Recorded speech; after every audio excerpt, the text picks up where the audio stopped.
AP ఉద్యోగులు మరియు పెన్షనర్ల pending బిల్లులు మరియు పీఎల్సీ ఐఆర్‌లపై ఏపీ జేఏసీ సంచలన ప్రెస్ మీట్.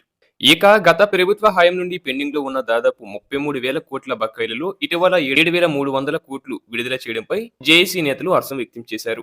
ఇక అలాగే పదవి విరమణ చేసిన వారికి గ్రాట్యుటీ, కమ్యుటేషన్ మరియు జీపీఎఫ్ బకాయిలు మార్చి 31 నాటికి క్లియర్ అయ్యాయని, ఇంకా క్లియర్ కావాల్సిన బకాయిలు ఉన్నాయని తెలియజేయడమైంది. ఇక పెన్షనర్లకు ఏప్రిల్ నెలాఖరులోగా, సీపీఎస్ మరియు ఇతర ఉద్యోగులకు మే నెలాఖరులోగా డీఏ బకాయిలు జమ అవుతాయని స్పష్టమైన సమాచారం ఉందని వెల్లడించారు. అలాగే 2023 నుండి అమలు కావాల్సిన కొత్త వేతన సవరణ కమిషన్‌ను వెంటనే నియమించాలని వారు ప్రభుత్వాన్ని డిమాండ్ చేశారు. అలాగే ప్రభుత్వ రంగ సంస్థలు, గురుకులాలు మరియు ఔట్‌సోర్సింగ్ ఉద్యోగుల పదవి విరమణ వయస్సును 60 నుండి 62 ఏళ్లకు పెంచాలని కోరారు. ఉద్యోగులకు కనీస వేతన స్కేల్ అమలు చేయాలని మరియు ప్రభుత్వ సంక్షేమ పథకాలను వర్తింపచేయాలని డిమాండ్ చేశారు. ఏపీ జేసీ అమరావతి చైర్మన్ అలపత్తి విద్యాసాగర్ మరియు సంఘం నాయకులు మీడియాతో మాట్లాడుతూ రాష్ట్ర ప్రభుత్వ ఉద్యోగుల సమస్యలపై కీలక వ్యాఖ్యలు చేశారు.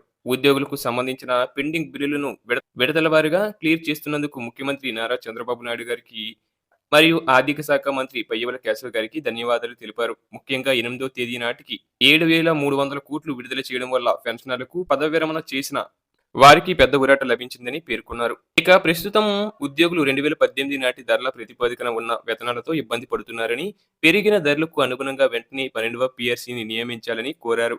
ప్రభుత్వం బకాయిలు చెల్లిస్తున్న మాట వాస్తవమే అయినా వేతన సవరణ అనేది ఉద్యోగి హక్కు అని ఆయన స్పష్టం చేశారు.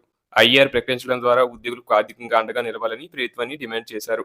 అలాగే 2004 కంటే ముందు నోటిఫికేషన్ వచ్చి ఆ తర్వాత జాయిన్ అయిన దాదాపు 11,000 మంది ఉద్యోగులను పాత పెన్షన్ విధానం సిపిఎస్ కిందకు తీసుకోవాలని కోరారు. దీనిపై ముఖ్యమంత్రి సానుకూలంగా ఉన్నారని, త్వరలోనే ఉత్తర్వులు వస్తాయని ఆశిస్తున్నట్లు తెలిపారు. అలాగే గ్రామ, వార్డు, సచివాలయ ఉద్యోగులకు నోషనల్ ఇంక్రిమెంట్లు ఇవ్వాలని, అలాగే సరెండర్ లీవ్ బకాయిలను కూడా త్వరగా క్లియర్ చేయాలని విద్యాసాగర్ గారు ఈ సందర్భంగా ప్రభుత్వాన్ని కోరారు.